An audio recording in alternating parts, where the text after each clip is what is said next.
I know a 17-year-old girl, Elyssa, who for years has been rebellious, difficult at home, snotty attitude, ungrateful, grades have been dropping, irresponsible, all the stuff that just makes parents crazy. She demonstrated all the signs leading to, pause, emotional death. Not funny, not kidding. And this is the beginning of the problem. Any one of these behaviors in a given moment can be rationalized and blown off by the parents, and had been almost all of her life. Parents say things when children behave badly like this and say, oh, it's just a bad mood. Or, oh, I'm just too tired to deal with this. Or, I cannot do anything with this child. Or, go to your room. As though that's going to solve a problem. And all the while that we rationalize doing nothing, the child is demonstrating symptoms of an emotional sickness that almost invariably becomes much worse.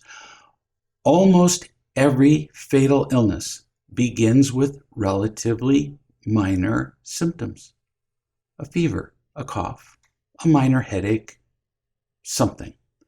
But the symptoms progress, and new symptoms develop, and they add up and multiply until the illness is undeniable and often untreatable. So what can be done? First, recognize what is happening. Let me tell you of just one tiny incident between Elyssa and her mother. Alyssa's attitude toward her siblings had become quite a problem. Criticizing, sniping, controlling, being snotty, nothing, novel, but still dangerous, to the point that nobody even wanted to be around her. So one day, Mom said she wanted to meet with Elyssa at 7 p.m., sort of at the end of the day after dinner and dishes are cleaned. And Elyssa blurted out with quite an attitude, which was not uncommon. Again, another meeting? Mother insisted, instead of backing off. Good for her. And Elyssa demanded to know when the meeting would end. She said, quote, I don't want this to take up my whole evening, end quote.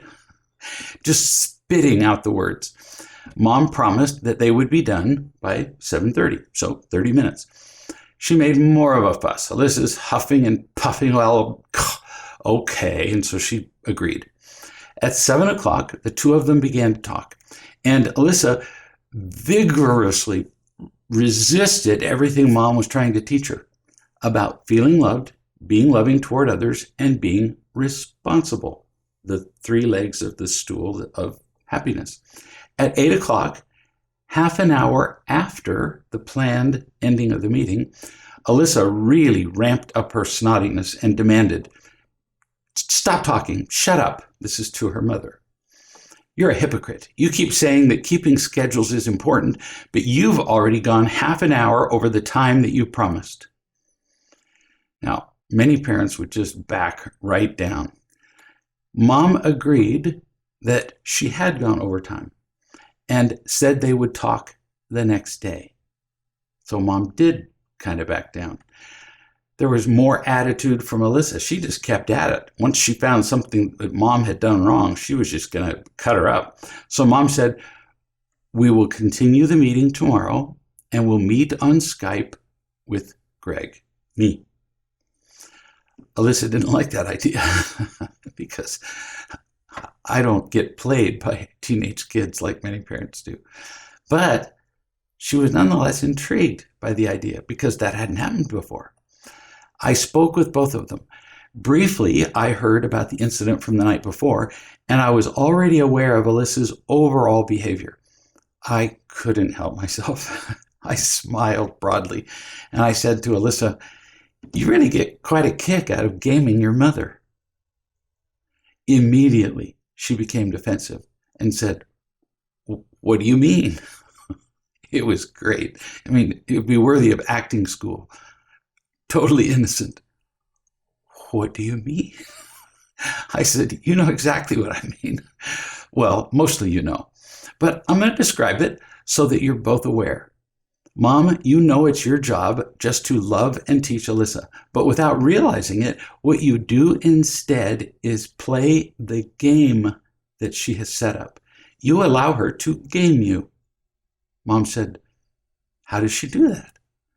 Actually, you both play the game, but Elyssa set it up, and nobody's consciously aware of the rules, which then makes happiness impossible for both of you. Mom, here are the rules you live by. The most important rule of the game. You have to avoid Elyssa's disapproval by never inconveniencing her or irritating her. That's number one. How do I know? Because Elyssa's entire behavior is designed to intimidate you into believing her, into ignoring her unloving behaviors and giving her whatever she wants. So it's really easy to tell what the game is. She gives you attitude, snottiness, ingratitude, anger, and does whatever it takes to frighten you into being softer and more accommodating with her. Another way I know this rule is by watching how you behave, Mom. Your scheduled 30-minute meeting with her went overtime to 60 minutes, and you actually let Elyssa make you feel bad about that. You felt like you were the traumatizing party, all to avoid her disapproval. Now, again, how do I know that you were doing that?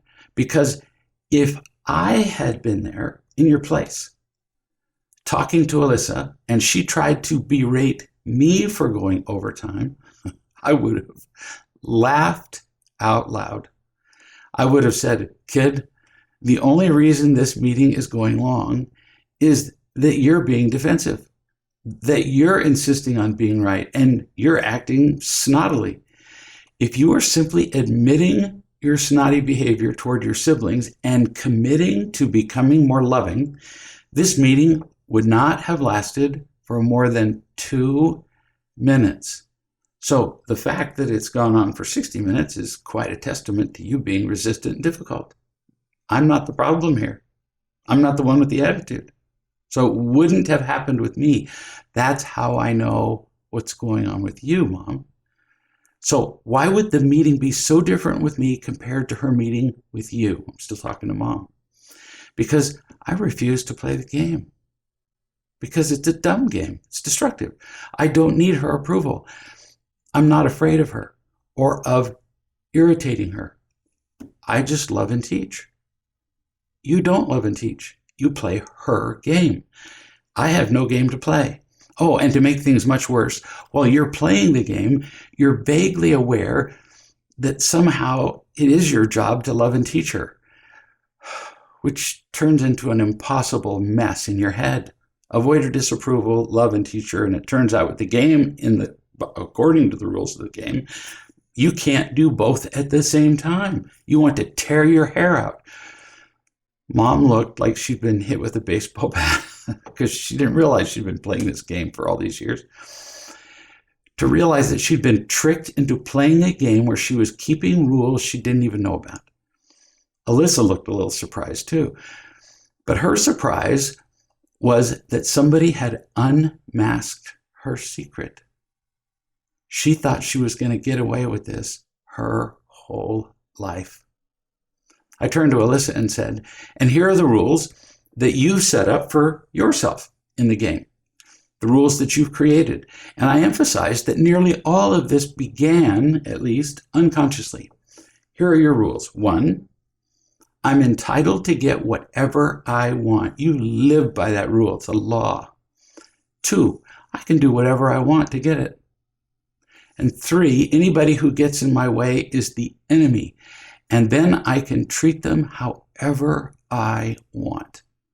Now, looking at Elyssa still, does that sound familiar? That's why I laughed in the beginning. Mom looked quite surprised. Elyssa responded by just hanging her head. She's been uncovered now. The game wasn't a secret anymore. Parents have to somehow, 1, satisfy their own needs, every person does, and protect themselves from harm, and they have to satisfy the needs of their children and keep them from harm, or so they believe. That's a lot to do at the same time. And sometimes these goals come into direct conflict. Children, on the other hand, have one goal, and it only has one word. Now, I gave you 3 goals that Elyssa has, but it's really just one word. Me. That's the rule. Me. One goal. Give to me. Don't bother me. Serve me. Don't get in my way. Give to me again. Pretty simple rules. And they get very good at it, since they have all the time in the world to focus on themselves while you're busy doing other things, and to manipulate their parents to play the game. Parents don't even know what game they're playing, so from the beginning, they're doomed. What nobody is seeing is that everybody who plays the game loses. Everybody does. Because with those rules, let's see, nobody feels loved, nobody's loving, and nobody's responsible. In other words, nobody can be happy. It's a lose-lose, lose-lose-lose in every direction. As parents, we must see that the game our children have unconsciously set up, and the one we've been persuaded to accept, is wrong. No more gaming, none. From now on, you don't need to know the rules of the game or the outcome, which is always bad. What can you do instead? Well, with no game, it gets really easy. Parents, what are the rules? Love and teach. There's nothing in there about games. Children, what are the rules for you?